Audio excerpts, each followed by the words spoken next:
Bonjour à tous, bonjour Sylvain. Bonjour. On se retrouve aujourd'hui pour notre 32e vidéo news. On commence derrière la table. La semaine dernière, on était devant la ludothèque. Ça change à chaque numéro. fois. Et le programme de cette vidéo news change également. C'est pas du tout le même programme que la semaine dernière. On ne présentera pas les mêmes jeux que la semaine dernière. Oui, mais même, c'est pas les mêmes rubriques. D'accord. La vidéo news, c'est le format dans lequel on parle de l'actualité du monde ludique, des jeux qui viennent de sortir, de ceux qu'on a sur notre table et qu'on peut donc vous présenter.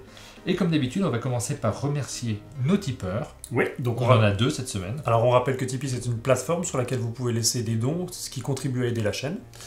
Et cette semaine, on remercie TomTom Toto. Et Alès. Et j'en profite pour vous signaler une vidéo qui a été postée sur le site Nowtech. D'habitude, on a les rubriques YouTube, mais là, cette semaine, j'avais pas beaucoup de contenu. J'avais quand même envie de vous signaler cette vidéo qui s'appelle YouTube, c'est pas gratuit, si je me souviens bien, et où Nowtech nous parle un petit peu des financements, des différents types de financements, des coûts des différentes vidéos sur YouTube. Je trouve que le sujet est très intéressant. Si ça vous intéresse, allez la voir. D'autant plus que Nowtech, c'est un peu ma chaîne préférée de YouTube. Elle m'a beaucoup inspiré pour tout ce qui est technique. Pour le matériel. Le matériel, mais la qualité de leur écriture aussi, parce qu'ils écrivent vraiment leurs vidéos. Elles sont très bien conçues. Donc pour moi, c'est un peu une référence. Et ils qualifient notamment ceux qui font appel aux tipeurs de mendiants de Tipeee. C'est assez bien vu parce que c'est ce qu'on fait effectivement, c'est ce qu'il fait aussi, donc c'est pas négatif dans sa bouche, mais c'est vrai qu'on avait pas mal hésité nous à nous lancer sur Tipeee. On a mis du temps à se lancer sur Tipeee parce que l'un comme l'autre, le fait de demander de l'argent, ça nous semblait un peu, de mendier de l'argent justement comme il dit, ça nous paraissait un peu bizarre, donc du coup on a essayé de se lancer. Voilà. Merci à vous de participer d'ailleurs. Mais d'un autre côté, on ne regrette pas du tout parce que ça nous permet d'avoir une source de financement qui est assez saine. Donc on a d'autres sources de financement, mais celle-ci, on y tient beaucoup. Puis les retours qu'on a des tipeurs nous plaisent en général, nous motivent énormément. Exactement. On passe au sommaire. Dans une première partie, on va vous présenter les jeux qui sortent en ce moment. C'est beaucoup des petits jeux dans cette période qui est juste avant Cannes. C'est la période où les éditeurs font des jeux c'est pas pour familiaux. nous déplaire. Oui. Ensuite, on passera à la rubrique des festivals. On enchaînera avec notre actu. On parlera une nouvelle rubrique, notre bilan du mois. Et donc, on va faire le bilan du mois de janvier. On va essayer de la faire tous les mois, cette rubrique-là. C'est chaque vidéo news, il y a des nouvelles rubriques. Les rubriques de la ludothèque, la rubrique du jour où un jeu nous a provoqué des choses particulières. On y reviendra, mais pas dans cette vidéo news. Sûr, oui. Je pense qu'il y en a certaines qui reviendront dès la semaine prochaine. Et on terminera avec la rubrique où on vous fait jouer à un jeu. Cette semaine, on vous fait jouer à Charaf. Très bien. Le jeu dont on va vous parler maintenant s'appelle... Je connais pas. Enchanters. Enchanters, c'est un jeu que j'ai pledgé, que j'ai reçu en Kickstarter, et qui va sortir maintenant en version française. Il y a un nouveau Kickstarter qui se lance par Mythic Games. Alors c'est la nouvelle ligne de Mythic Games, la nouvelle collection qui s'appelle Phoenix Line, si je me souviens bien, si je ne dis pas de bêtises. Je te fais confiance. Ils vont maintenant, ce qu'ils ne faisaient pas auparavant chez Mythic Games, ils vont également traduire des jeux qui existent déjà, les proposer en français avec un matériel qui sera un petit peu amélioré aussi. Et le premier jeu qu'ils vont traduire, il s'agit de Enchanters. Donc ils relancent un nouveau Kickstarter avec de nouvelles boîtes, avec de nouvelles extensions, et donc une version française que l'on va pouvoir se récupérer également. Mais on est d'accord, on parle que de Kickstarter, il n'y a pas de boutique prévue ni rien, enfin... Je crois qu'il y a des boutiques qui sont prévues aussi après. D'accord. Le modèle Kickstarter est en train d'évoluer. Il y a pas mal d'éditeurs qui s'adaptent aussi au marché tel qu'il est aujourd'hui. Et chez Mythic Games, le jeu Super Fantasy Brawl sera proposé en boutique. Il est probable que celui-là le soit aussi, mais peut-être que je dis une bêtise, auquel cas vous me corrigerez dans les commentaires. Très bien. Donc de celui-là tu l'as eu, et tu m'as même dit que ça pourrait me plaire, parce que j'ai pas encore eu l'occasion d'y jouer. Je te l'ai pas encore montré, donc effectivement on va y jouer. Je vais l'expliquer très très rapidement. C'est un jeu avec un univers un peu héroïque fantasy, on va combattre des monstres, on va s'équiper, on va jeter des sorts de magie. Mais le jeu est ultra simple. Ce qui est presque surprenant pour ce type d'éditeurs, en tout cas, qui ont l'habitude de faire des jeux à thème fort, mais avec un univers tellement riche qu'il y a plein de modules qui se rajoutent, d'options. Il y a un petit peu de ça, on peut y jouer dans différentes configurations, mais la base du jeu, elle est vraiment très simple. Ça me fait penser un peu à Dominion, en fait, quand on voit la boîte avec tous les intercalaires avec les différentes cartes. Je vais montrer la boîte parce que là, je suis un peu hors champ. Il y a effectivement dans la boîte toute une série de monstres différents, qui vont faire penser, alors non pas à Dominion. Dans Dominion, on va prendre des cartes qui vont changer les stratégies. Il y a un petit peu de ça aussi, mais ça fait davantage penser à Smash Up. Au début de la partie, on va choisir plusieurs monstres que l'on va devoir affronter. On va mélanger les paquets. Alors ça va dépendre du nombre de joueurs. Là, par exemple, j'ai mis 2 paquets puisqu'on est 2. Et on va les affronter et ça va changer complètement le type de partie. Mais on va aussi choisir une carte village qu'on va poser, qui va changer les mécanismes qu'on pourra utiliser dans le jeu. Ça, c'est des actions que tous les joueurs pourront faire. Et ça, tu la tires au sort au début? Bah, tu l'as choisi ou tu la tires au sort. J'ai mis un paquet ici. Il y en a un certain nombre. Ouais, donc il y a de la sacrée rejouabilité. Ça crée une vraie rejouabilité. Ouais. Et on va aussi choisir un grand monstre qui va aussi rajouter des caractéristiques à cette partie. Et là, c'est pareil. Il y en a un sacré paquet. Et ça va donner beaucoup de rejouabilité. Bon, là, je l'ai pris complètement au hasard. Et les pouvoirs qui sont indiqués ici. Et bon, ça va changer le jeu aussi. D'accord. Le fonctionnement du jeu, lui, il est ultra simple. Au début du jeu, vous avez 5 pièces. Donc un petit peu comme dans un deck building, on a des pièces qu'on va dépenser pour pouvoir acheter des cartes. Les cartes sont ici. On va pouvoir les acheter selon le principe d'un marché. La première carte est gratuite, donc je ne dépense pas de pièces si je veux acheter cette carte-là. La dernière coûte 5 pièces. Si j'achète la première, je la prends. Je vais pouvoir la poser sur mon paquet. Il y a une petite licorne en dessous. Je vais pouvoir la poser sur mon paquet. Elle va me donner des caractéristiques qui me serviront. Les autres cartes seront décalées. Donc, une nouvelle carte va arriver. Tu peux en acheter qu'une par tour alors? Oui. À ton tour, bah, tu pourras acheter une carte en dépensant des sous éventuellement. Tu pourras la rajouter devant toi. Donc là c'est un aspect qui n'est pas du tout deck building. On n'a pas un paquet de cartes qu'on mélange, qu'on va tirer à chaque fois. Devant soi, nous avons au début du jeu un point d'enchantement. Et ça va s'améliorer, ça va changer en cours de partie. On va pouvoir rajouter des cartes qui ont parfois des pouvoirs. Celle-ci que j'ai posée n'a pas de pouvoir, c'est juste une armure. Et si plus tard j'achète des sorts de magie, je vais les rajouter de l'autre côté. Ouais, d'accord, et là tu changes l'intitulé, oui. Et je change mon pouvoir. Autre remarque qui est très amusante, c'est que les pouvoirs suivants que je pourrais récupérer, si plus tard je prends cette carte-là, elle va supprimer l'effet qui est là. Et parfois cet effet-là, il est très utile dans la partie, donc le fait de le supprimer, on hésite un petit peu. Ouais. On ne va pas forcément prendre si le nouvel effet est moins intéressant. C'est quasiment tout ce qu'il faut expliquer dans le jeu, il n'y a pas grand-chose d'autre. Il me reste à vous dire que vous avez des monstres qui vont arriver, il y a beaucoup de monstres dans le paquet. Au début du jeu, il n'y en a pas, mais ils arrivent au fur et à mesure de la partie. Ces monstres-là, il va falloir les affronter. Pour les affronter, on utilisera notre force d'attaque. Donc c'est pour ça qu'au début, on essaye assez rapidement d'avoir... de s'équiper. Et d'avoir des équipements pour pouvoir rentrer au combat. On pourra également utiliser des pièces en fonction du village qu'on a tiré. Celui-ci nous permet de dépenser 2 pièces pour faire une attaque supplémentaire. Je peux encore redépenser 2 autres pièces pour faire une attaque de plus si j'ai pas assez d'armement. Ok, et donc ça dépend de la carte. Demain on fait une autre partie, il n'y a pas forcément ce pouvoir-là, on pourra pas forcément Je me demande si c'est pas le pouvoir de base, s'il n'est pas à chaque fois celui-là. Ah non, il n'est pas à chaque fois. Okay. Il varie un petit peu. Mais il y a quand même souvent des attaques. Très souvent le pouvoir de 2 pièces pour une attaque. Il y a certaines cartes qui demandent 3 pièces pour une attaque, donc ça va changer, ça va typer un petit peu les parties. Oui. D'accord. Ensuite, le monstre va répliquer, il va systématiquement nous attaquer lui aussi. On pourra se défendre si on a des défenses. Là, j'ai 3 défenses, il m'attaque de 1, bon, je m'en fiche. Mais par contre, s'il avait 4, là, je prendrais un dégât. Et ce dégât, c'est 1 point en moins à la fin de la partie. Ok, tu peux pas mourir comme dans la plupart des jeux. Là, tu ne peux pas mourir, mais tu prends juste des points en moins, donc tu as intérêt à te soigner aussi. Si à un moment, on a 10 dégâts devant soi, on va tirer une carte qui va nous donner un malus, un pouvoir désagréable qui va nous rester pour la partie, dont on aimerait bien se passer. C'est pourquoi on peut se soigner aussi, on peut passer son tour, se reposer plus exactement, on défaussera la première carte du card draw, nous on pourra éventuellement se soigner de 1, et donc réussir à se débarrasser de ces cartes. Donc voilà, le fonctionnement du jeu est très simple, c'est un jeu qu'on explique en 5 minutes avec une atmosphère forte, un univers riche, beaucoup de renouvellement, beaucoup de plaisir à aller chercher d'autres cartes. On a même du plaisir quand on a fait une partie de regarder un petit peu ce qu'il y a dans les autres decks, qu'est-ce qu'il y a dans le deck mage, dans le deck sirène, il y a un deck sirène, tu vois. Ça, c'est des petits aspects qui font super plaisir. Dès que tu as un jeu comme ça, ce qui était le cas de Smash Up, tu as tout de suite envie d'avoir toutes les cartes. De découvrir les nouvelles, le côté un peu collection. Ouais. Vous voyez que mon plateau, il est pas extraordinaire. Là, c'est juste une feuille de papier. Dans le nouveau Kickstarter qui va arriver, on aura la possibilité d'avoir un plateau en néoprène, tu vois. Des tapis, oui. Donc ça sera mieux. Il y aura les cartes en français, ça sera beaucoup mieux. Là, je vous cache pas que je regrette d'avoir pris le jeu en anglais. Mais en fait, c'est la question que j'ai posée. C'est la question que tout le monde se pose, c'est est-ce que tu vas leur pledger en français? Je suis partagé parce que je l'ai déjà. Je suis pas forcément en fond, donc ça m'embête de reprendre des jeux que j'ai déjà dans une autre langue. D'un autre côté, c'est vraiment le type de jeu que je pourrais jouer avec mon fils. Parce que là, il y a quand même 13 ans. Il y a quand même des cartes, il y a quand même du texte. Il y a beaucoup de texte. Et c'est parfait pour jouer avec un gamin de 13 ans. Alors, Est-ce que ça serait pas mal de le faire jouer en anglais pour l'habituer un petit peu à parler anglais? Ça serait peut-être une bonne idée aussi, mais d'un autre côté, c'est plus fastidieux. Faut reconnaître quand même quand on a envie de jouer rapidement à une petite partie. Oui, donc j'ai dû traduire toutes les cartes. Ben oui, notamment Okay. les cartes monstres où il y a pas mal de choses. Ouais, je suis en train d'hésiter quand même. D'accord. Est-ce que tu as les infos, du coup, on parle de Kickstarter, est-ce que tu sais c'est prévu pour quand? Est-ce qu'on a déjà les dates?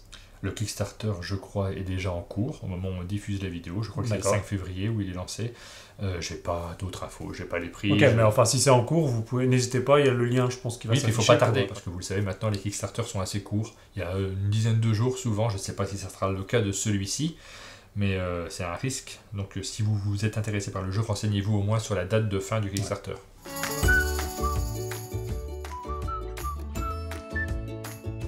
Taco. Tu ramasses. C'est à moi. Pardon. Taco. Ah putain, on recommence.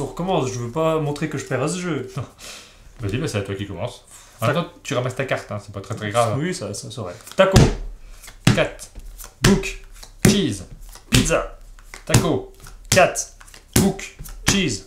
Pizza. Taco. 4. Book. Cheese. Ouais, tiens, tu ramasses. Je pense que vous avez compris le principe de ce jeu. Il est inscrit sur la boîte. Taco, chat, book, cheese, pizza. Vous avez le droit de dire 4, parce que ça va mieux à dire. Ouais. C'est un jeu d'extrême rapidité dans lequel on va égrener taco, 4, book, cheese, pizza. Si jamais on dit la même chose que ce qui apparaît sur la table, il faut taper. Voilà. Celui qui ne tape pas ou qui tape en dernier ramasse les cartes. Et vous avez également quelques cartes spéciales. Le narval, que je ne sais pas faire. Il faut faire le narval et taper. La marmotte, il faut taper sur la table et taper sur la carte. Et enfin, le gorille. Où il faut se taper sur le corps et taper sur la carte. C'est tout. Le jeu est ultra simple. Alors généralement, là, ce qu'il fait là, c'est pas bien parce qu'on perd. Parce qu'il y en a qui veulent taper plusieurs fois. Taper une fois, ça suffit. Il faut être rapide. Oui. Et là, je précise que je me suis levé à 3h du matin, que je n'ai pas dormi, que j'étais pas à fond dans mes capacités. Parce que c'est quand même un jeu de la catégorie Sylvain. Donc je refuse de perdre à ce jeu. Moi, je suis très mauvais à ce genre de jeu, mais j'aime beaucoup. J'aime beaucoup celui-ci. J'aime pas tous les jeux de ce type-là. Il y en a plein qui m'énervent parce que je vois pas ce que ça rajoute. Celui-ci, il y a une sorte d'évidence. En fait, on y joue très rapidement. Oui. On est tout de suite dans l'ambiance. On a envie d'essayer. C'est une vraie belle réussite. Bien sûr. Et même plus que ça, il y a un truc qui se passe. C'est que lors des premières parties, on va lire Taco, et ensuite Chat, Book. On hésite un peu parce qu'on connaît pas encore l'enchaînement. Mais là, au bout de 2 parties, 3 parties, quand on est avec les mêmes joueurs autour de la table, on connaît par cœur, donc ça va encore plus vite, c'est de plus en plus frénétique, donc il y a une vraie progression, c'est très très rigolo. Mais ça fait partie des jeux de tribus qu'on s'approprie et qui font un petit peu, qu'on a envie d'y rejouer assez régulièrement, parce que c'est le jeu de notre tribu. Nous, ça a été le cas de Crazy Time. Ouais. Je pense que celui-ci peut rentrer dans cette catégorie-là aussi. Si vous aimez ce type de jeu, foncez, n'hésitez pas. C'est ça. Et moi, il rentre dans ma ludothèque. Il rentre dans sa ludothèque. Dans une semaine, ce sera la Saint-Valentin. Et justement, moi j'avais prévu de faire une soirée jeu pour la Saint-Valentin. J'avais pensé à jouer à Love Letters notamment, qui vient de ressortir, avec des nouvelles cartes. Parce qu'il y a Love, tu te dis Ouais. ça y est, c'est... Ouais. T'avais un jeu pour la Saint-Valentin? Ouais, ta gueule. Du droit de perdre? Ouais. Super. Moi j'avais mieux encore à proposer. Il y a Valentine's Day qui va sortir spécialement pour la Saint-Valentin, et dont c'est le thème, donc ça tombe très bien. Ouais, c'est bon. Si vous avez d'autres idées de jeux pour la Saint-Valentin, n'hésitez pas à nous les mettre dans les commentaires. C'est vrai, là, j'arrive pas à en trouver. Il y en a un où c'est vraiment sur les relations de couple, mais qui n'est pas encore sorti en français. Ah oui. Si, on l'avait vu plusieurs fois à Oui. Essen, et le nom m'échappe. Ça va me revenir pendant cette vidéo et je le dirai comme ça d'un coup.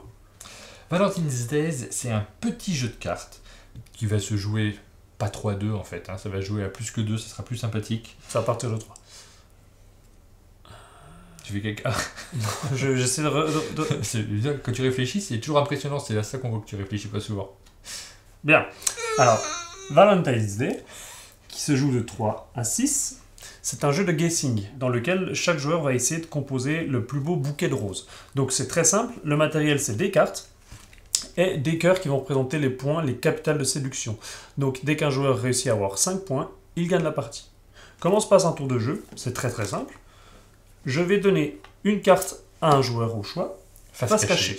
Le joueur a 2 choix, soit il accepte la carte en se disant oui, je pense que c'est une bonne carte. Oui, moi je pense que pour l'avoir vu, je pense que c'est une assez bonne carte. Donc, tu la gardes devant Elle est toi. mitigée. Soit tu la refuses, donc sans la voir, tu me la rends, et là c'est moi qui la mets devant moi. C'est un principe de jeu qu'on a déjà vu dans pas mal de jeux, qui est très simple, qui marche très bien. Oui. Et toute l'originalité du jeu tient aux cartes. C'est ça. justement. Alors pourquoi tu disais qu'elle était mitigée? Parce que là on voit qu'il y a 3 roses, donc c'est bien. Par contre, il y a 2 épines. Il faut savoir que dans le jeu, si à un moment ou à un autre, j'ai un total de 5 épines ou plus, je défausse tout mon bouquet, je ne marquerai pas de points. Donc il ne faut pas arriver à 5 épines, surtout pas. Il faut mieux refuser si on risque d'y passer. C'est ça, il faut éviter les épines.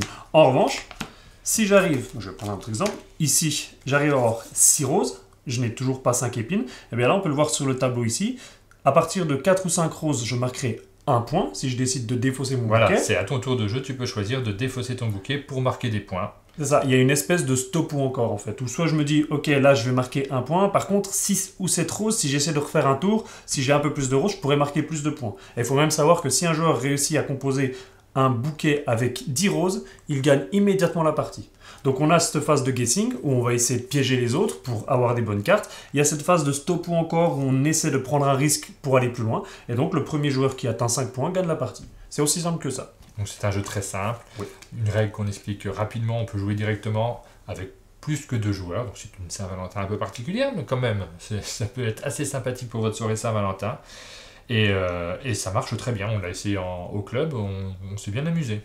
C'est cette tension qui monte au fur et à mesure de la partie, qui est très agréable. Fog of Love. Fog of Love. C'est ça. Fog of Love, c'est un très bon jeu également pour la Saint-Valentin. On ne sait pas, on n'y a pas joué, mais en tout cas, c'est tout à fait le thème. Ouais, il paraît.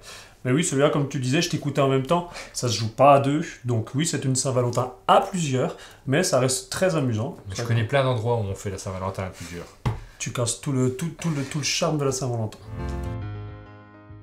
On vous avait récemment parlé de Gold River, le premier jeu de la gamme Coffee Break. Eh bien, aujourd'hui, on va s'attarder sur le deuxième, alors, normalement, il est censé sortir à Cannes, selon mes infos, mais visiblement, il est déjà dans certaines boutiques. Bon, c'est l'information qu'on a eue. Après, il n'est pas chez Philibert, à l'heure où on tourne. Ouais. Donc, normalement, il va arriver très rapidement. Il est déjà produit, mais l'éditeur a préféré les sortir un petit peu en décalé pour que l'un des 2 jeux ne parasite pas l'autre. Ça marche. Donc, il s'agit de Monster Café. Monster Café, c'est un jeu de Théo Rivière et de Romain Catergian. Donc, c'est un jeu dans lequel on va jouer des monstres qui sont au café. C'est ça. Il y a tout un tas de monstres différents, et à chaque partie, on ne va pas jouer avec les mêmes. Donc ça, c'est un aspect du jeu que j'apprécie tout particulièrement. On a vraiment une modularité qui permet de faire des parties complètement différentes. Oui, il y a même marqué dans la règle différents noms et qui proposent différentes cartes pour jouer différentes parties. On va montrer ça tout de suite. À l'intérieur de la boîte elle est comme Gold River, sur le même principe très original, avec une petite explication du jeu rapide à la première page, qui permet aux gens en boutique, qui sont dans les boutiques, d'avoir une bonne idée du jeu. Et à l'intérieur, la règle, qui est composée d'un petit livret de règles et d'une carte des monstres. Cette carte des monstres va vous expliquer le rôle de chaque monstre. Il y a également un menu qui va vous permettre de jouer des menus différents. Par exemple, si on prend le menu Macchiato, eh bien ça va nous donner les 5 cartes, donc les 5 monstres qu'on va prendre pour la partie. Donc, faisons le menu Macchiato. Il faut ce monstre-là. Alors, le violet, le bleu. Ils ont des noms, on les a par tenus par cœur. Celui qui a un gros œil. Lui. Et enfin... Et le cookie. Le cookie. Voilà, et donc chacun des monstres a un pouvoir particulier, donc que vous pouvez retrouver dans le livret des pouvoirs. Et la partie va pouvoir commencer. Par exemple, le monstre qui a des cookies, quand on va le jouer, va nous permettre de récupérer un cookie, et à la fin de la partie, le joueur qui aura le plus de cookies marquera 5 points. Le but du jeu étant d'avoir le plus de points possible. Ouais. Évidemment, avec chaque type de monstre, on va avoir des systèmes différents, parfois des actions qui vont nous permettre de lire les cartes des adversaires, de pouvoir anticiper, parfois des systèmes de points. Permettent de bloquer des cartes. Voilà, de bloquer, donc il y a plein de systèmes différents. Et cette rejouabilité, elle est vraiment très importante parce que si on n'a pas le monstre des cookies, on n'a pas de compétition sur ce marqueur-là, et ça change le ton de la partie. Au début du jeu, si on est 2 joueurs, on va distribuer 12 cartes à chacun. On va choisir 3 cartes qui vont être placées sur notre ligne arrière, donc c'est des cartes qui sont cachées. Et à 2 joueurs, on va en mettre une... Je ne les ai pas très bien choisies. Hein. Moi non plus, je te rassure. On va en mettre 9 sur la ligne avant.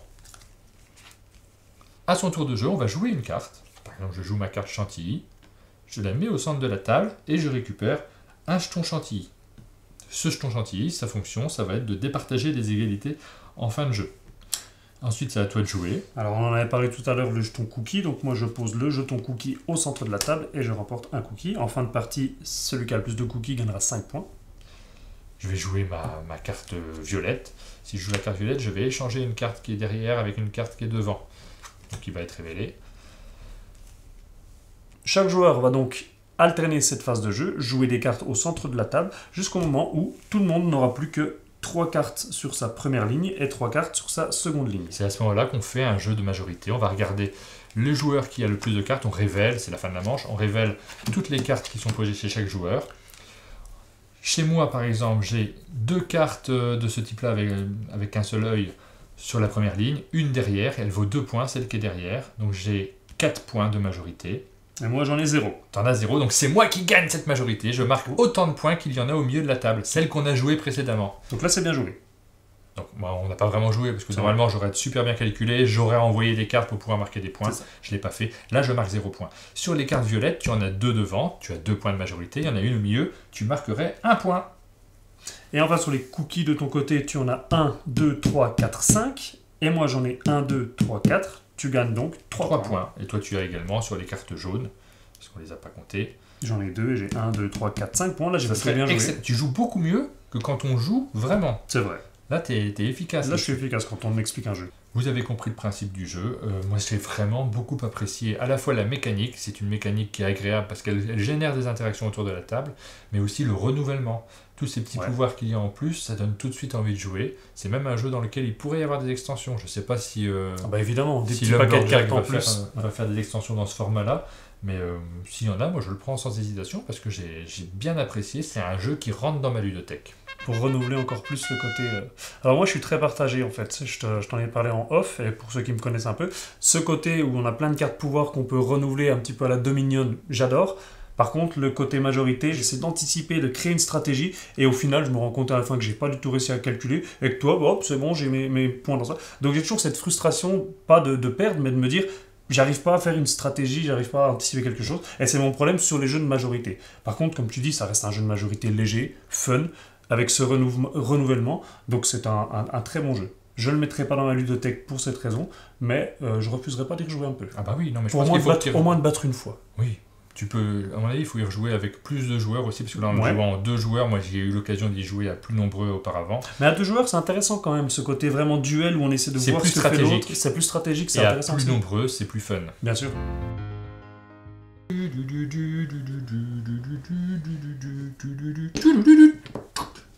C'est bon?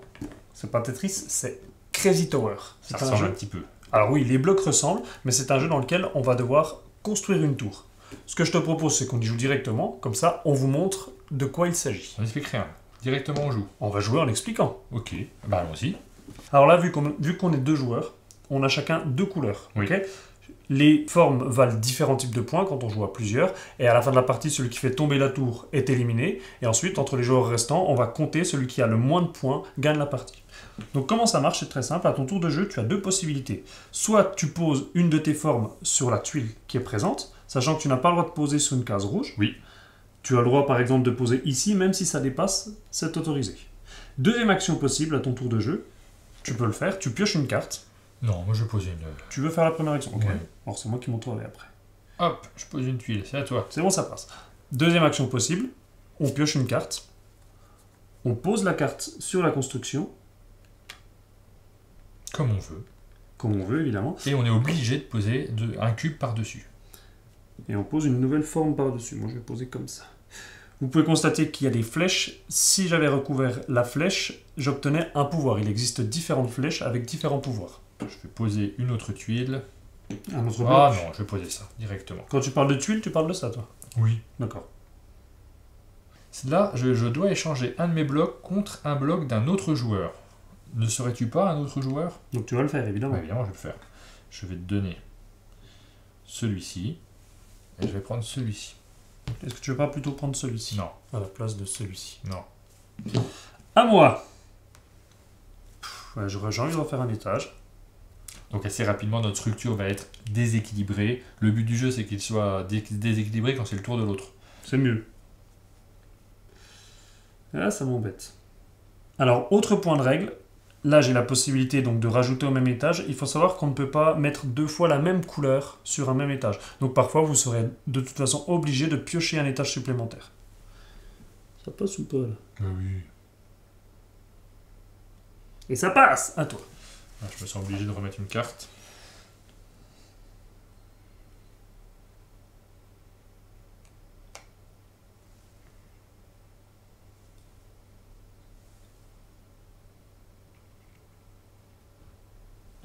Alors il faut savoir que, je vais vous montrer un exemple, si une carte tombe, c'est pas grave. Pour que la partie soit perdue, il faut qu'il y ait au moins une carte et un bloc qui tombent. Et on ne l'a pas précisé, mais le jeu ne se joue qu'à une main. D'ailleurs, j'ai pas vu si t'avais triché ou pas, depuis le début. T'as triché ou pas? Je sais rien. Ah ouais, on regardera dans la vidéo, j'ai hâte de voir si t'as triché ou pas. J'avais pas la règle. Donc peut-être j'ai triché, mais c'est bien à l'insu de mon plein gré. Oui, bien sûr.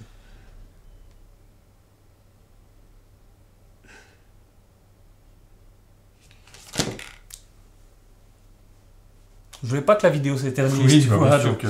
Je pense que vous avez compris le principe de Crazy Tower. C'est un jeu assez simple, un jeu de dextérité dans lequel on va poser des trucs. C'est ça. Et petite précision, là, on a joué donc à deux, en mode compétitif, qui peut se jouer donc à plusieurs. Il y a aussi un mode solo. Oui. Et il y a enfin un troisième mode que j'ai pu découvrir aussi, qui s'appelle le mode saboteur, dans lequel un joueur joue contre tous les autres. Et donc, ce joueur va devoir essayer de faire la structure la plus bancale possible pour que les autres joueurs, à leur tour, la fassent tomber. Et c'est très rigolo, parce que si c'est un des autres joueurs qui fait tomber, le saboteur gagne. Si c'est par contre le saboteur qui fait tomber, il perd la partie. Comme chaque semaine, il y a une série de jeux qui sont sortis en boutique, dont on ne vous parle pas dans cette vidéo, mais qu'on vous parlera peut-être dans une prochaine vidéo, ou alors dont on vous a déjà parlé. C'est le cas de Wild Space. Ce jeu-là, on l'avait présenté en avant-première, il y a 2 ou 3 vidéos news de ça. Je mets le lien là-haut. Vous pouvez aller voir cette vidéo si vous voulez plus d'informations sur Wild Space. T'as jamais pensé qu'en mettant le lien comme ça, Oui. les gens qui regardent, du coup, ils cliquent dessus et ils quittent cette vidéo sans regarder la fin? C'est quand même dommage. Oui, mais d'un autre côté, s'ils quittent pour aller voir une autre vidéo, ils regardent une autre de nos vidéos. Du coup, on a une vue en plus. Ouais. Je sais pas si on court après les vues, mais bon. D'ailleurs, je mets un autre lien. Donc, très bien. Il y a également Totem édition couple. Donc, on avait déjà parlé du jeu Totem dans une précédente vidéo, mais cette fois-ci, ça revient dans une édition couple.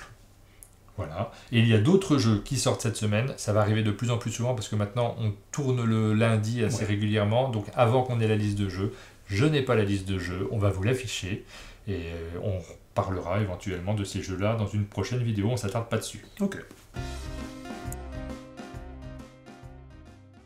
On enchaîne avec la rubrique des festivals. Comme d'habitude, on remercie le site Subverti pour ses informations. Et cette semaine, on va s'intéresser au festival du 8 et 9 février, du 15 et 16 février et du 21 et 23 février. Voilà, il n'y a pas énormément de festivals d'ici la fin du mois de février, donc on va prendre un tout petit peu d'avance. Le 8 et 9 février, il y aura la convention de l'imaginaire de l'INSA de Lyon. Et donc c'est à Villeurbanne. Ensuite, il y aura le week-end jeu Chantraine dans les Vosges. Il y aura le festival Play Azur à Nice. Alors c'est un festival qui parle d'autres choses que le jeu de société. Il y a du jeu de société, il y a des comics, il y a tout ce qui concerne l'univers... Geek. Geek, ouais c'est ça, je cherchais le terme. Ok. Et il y aura ensuite Rennes en jeu à Rennes. Le 15 et 16 février, on a noté un seul festival à Tex-Noyolo. On n'a pas déjà évoqué Tex-Noyolo dans une précédente vidéo? Je saurais pas. Ce nom me dit quelque chose. Et c'est Ramène tes jeux. Ok, et le 21 et 23 février, du 21 au 23 février, évidemment, le Festival international des Jeux de Cannes. On vous y invite, on vous y retrouvera, évidemment. C'est un festival très important et c'est pour ça qu'il n'y a pas d'autres festivals à cette date-là. C'est ça. Ça serait un peu casse-gueule de lancer un festival en même temps que le FIGE. On passe à notre rubrique d'actu. Cette semaine, on vous parle notamment de The Last of... Arrête avec Coco, tu branches ça. On vous parle de The Last Battle of Rome. C'est une vidéo qu'on a réalisée en partenariat avec l'éditeur. C'est la première fois qu'on a un partenariat sur cette chaîne. Alors pourquoi? Parce que c'est un jeu qui sera disponible en Kickstarter. C'est ça. Donc on n'aurait pas pu en parler avant. Ça y est, t'as fini? C'est Coco. On n'aurait pas pu en parler de toute façon puisqu'on n'aurait pas eu accès au jeu. L'éditeur nous a proposé de nous l'envoyer. On avait envie de s'expérimenter à d'autres formats, donc c'est un format qu'on n'avait jamais fait. On a accepté pour la première fois d'avoir une vidéo réalisée en partenariat, une vidéo de commande. Donc c'est la première fois qu'on le fait. Il s'agit d'un jeu de pirate très familial. On a essayé de le présenter de la meilleure façon possible. C'est un nouveau format, on ne le fera pas très régulièrement parce que c'est un format qui se prête très bien au Kickstarter. Alors, après, pour les jeux qui sortent en boutique, moi je préfère pouvoir donner notre avis, bien montrer les jeux dans la vidéo news. Et dans ce cas-là, on ne peut pas avoir de partenariat. Mais c'est un nouveau format, oui et non, parce qu'on reprend quand même le principe du en quelques cases, où dans une première partie on présente le jeu, ensuite on fait quelques tours de jeu pour vraiment montrer aux gens ce que ça donne. Et dans la troisième partie, là pour le coup c'est vraiment nouveau, on donne toutes les infos relatives au Kickstarter. Oui, et on ne donne pas notre avis, puisque c'est une vidéo de commande. C'est ça. On est très content de l'avoir fait, on remercie vivement Quentin Vernet qui nous l'a proposé. Ouais. C'est la première fois qu'on nous le proposait aussi, donc pour nous, c'est une étape dans notre chaîne. C'est toujours une belle expérience, c'est ça. Autre vidéo qui va arriver sur la chaîne qui n'est pas encore arrivée, il s'agit de Salade de points. C'est le concours, on s'est beaucoup à le faire. Vrai. Là on fait un peu du teasing. J'ai super hâte de vous le montrer, mais il y a d'autres montages qui passent avant. Il y a un petit embouteillage au niveau du montage. On a tourné plus qu'on a de temps pour monter, c'est un petit peu la difficulté. On est en train de réfléchir à notre prochain concours. On a quelques pistes. On va essayer de le faire tous les mois parce que c'est vraiment, c'est le format qui m'amuse le plus en fait. Oui. Essayer de préparer, travailler le décor, bien réfléchir à comment on va animer la chose, s'affronter après sur un jeu, je trouve ça super fun. Et puis vous impliquer aussi parce qu'on on met un concours à l'intérieur de ces vidéos-là. Plus quand je gagne. Donc on l'a fait sur Salade de points. Ouais. C'est la vidéo que j'ai préférée en fait moi pour l'instant. De toutes les vidéos qu'on a faites, c'est celle que j'ai eu le plus de plaisir à faire. Donc j'ai super hâte de vous la montrer. Et j'ai très envie de remettre le couvert pour un autre jeu. Ah, Salade de points, remettre le couvert, bravo. Ouais. Ah vraiment, bravo. Et on passe à notre nouvelle rubrique, le bilan du mois de janvier. Donc vous l'avez peut-être vu sur Facebook, on a fait circuler un sondage dans lequel on vous posait une question, quel était votre jeu préféré sorti au mois de janvier? Donc nous, on n'a pas encore les réponses au moment où on tourne cette vidéo, donc on découvrira ça en même temps que vous. On tourne la vidéo pile au moment où on met le sondage en ligne. Par contre, cette vidéo sera diffusée normalement, si tout va bien, vendredi. J'aurai le temps de dépouiller le sondage et j'aurai le temps de publier votre jeu également préféré. Vous avez jusqu'à jeudi pour répondre. C'est compliqué là, je dis aux gens qu'ils ont jusqu'à jeudi, mais comme je diffuse vendredi, ils n'ont plus de temps. Donc vous avez jusqu'à hier. Voilà. C'est un peu compliqué. Si vous voulez participer, vous avez jusqu'à hier. Voilà. Faites ce que vous voulez avec ça. Et donc évidemment, on vous demande votre avis, on va également vous donner le nôtre, donc quel est notre jeu coup de cœur du mois de janvier. Vous y êtes maintenant habitués si vous regardez régulièrement nos vidéos. Quand un jeu nous plaît tout particulièrement, on met un petit logo dans nos ludothèques. Il apparaît, il arrive sur le jeu, et on exprime par là le fait que ce jeu correspond tout particulièrement à nos goûts. On ne dit pas que le jeu est très bon, si, on dit que le jeu est très bon. Alors il est très bon pour nous. On ne dit pas que les jeux auxquels on ne met pas ce logo ne sont pas bons, simplement ils sont moins dans nos goûts que ceux-là. C'est ça. Sur le mois de janvier, Sylvain a mis ce logo sur 5 jeux. Gold River. Ouais. Rhythm and Bullet Replay. Nidavellir. Wavelength, donc ça c'était le jeu qui n'est pas forcément disponible. Si quelqu'un nous avait dit en commentaire qu'il avait réussi à le trouver, oui. Et tu l'avais mis aussi sur Cosmopolite. Et c'est ça. De mon côté, je l'avais mis sur Gold River également, on l'a mis tous les deux. Sur Braveheart. Alors Braveheart, c'est pas vraiment un jeu de ce mois parce que c'est une réédition, mais je l'avais mis évidemment sur Nidavellir. Sur Salade de points. Salade de points, Cosmopolite, on l'avait mis tous les deux. J'avais mis aussi sur Cryptid, mais c'est un jeu de 2019. Donc c'est pas tout à fait... C'est un jeu de fin 2019, c'est pas tout à fait un jeu de janvier, mais en même temps, on y a joué en janvier. Et je l'avais pas mis sur Cryptid, moi. Non, tu l'avais pas mis. J'ai pas eu encore assez de recul, parce que là, si c'était maintenant, je le mettrais, tu vois. Ah bah voilà, on le rajoute à ta liste. Ouais, Cryptid. Et donc, parmi tous ces jeux, Martin, lequel est celui que tu retiens? J'ai ma petite idée. Lequel est celui que tu retiens vraiment en coup de cœur? Alors, je ne sais pas si je peux mettre Cryptid, parce que, en l'occurrence, c'est un jeu de fin 2019. Donc, on va vraiment... Le jeu du mois, c'est un jeu paru ce mois-ci. On met un petit peu à part aussi les jeux qui sont parus le 31, parce qu'il y a une série de sorties le 31 janvier, mais là, on n'a pas de recul sur ces jeux, on n'y a même pas joué. On n'a pas eu le temps, donc on les traitera en février, comme des jeux du mois de février, ce qui me paraît assez logique. Non, mais alors Cryptid, il est arrivé fin 2019, mais il fallait le temps d'y jouer. C'était pas le 31 décembre. Hein. Okay. C'était c'était en décembre, je crois, je ne sais pas à quel moment. Donc, tu enlèves Cryptid, que tu aurais volontiers mis quand même. Bah, j'aurais peut-être mis Cryptid, mais je sais pas. En tout cas, là, ce mois-ci, je choisis Nidavellir comme mon jeu du mois. Ok. Si j'avais dû deviner, j'aurais quand même dit peut-être pas une salade pour toi, salade de points. Bah, j'aime beaucoup salade de points, mais c'est un peu plus léger. Moi, j'aime quand même les jeux dans lesquels les parties durent plus d'une demi-heure. Donc, et puis les enchères, j'adore ça. Dans Nidavellir, j'ai beaucoup aimé, vraiment. Ok. Le point de salade, j'aime beaucoup. Ce sont que des jeux qui sont dans ma ludothèque. C'est ça. Donc après, lequel est un petit peu... Tu noteras qu'il y en a beaucoup ce mois-ci, alors qu'il y a très peu de sorties. C'est vrai. Donc on a quand même fait rentrer pas mal de jeux qui nous plaisent vraiment. Ouais. Et moi, de mon côté, c'est Cosmopolite. Parce que c'est un jeu coup de cœur pour moi. C'est un jeu, on vous l'avait présenté dans une vidéo, l'application, il y en a qui écoutent les commandes à table, qui doivent redonner ça dans une langue étrangère. Les autres doivent noter, trouver des plats. Enfin, c'est génial. J'ai rejoué vendredi au club. Je passe toujours un excellent moment. J'ai envie de progresser dans les niveaux. Ça devient de plus en plus dur. Donc voilà, je m'en lasse toujours pas. J'ai toujours plaisir à y jouer. Donc c'est sans problème que je le mets vraiment au coup de cœur de janvier.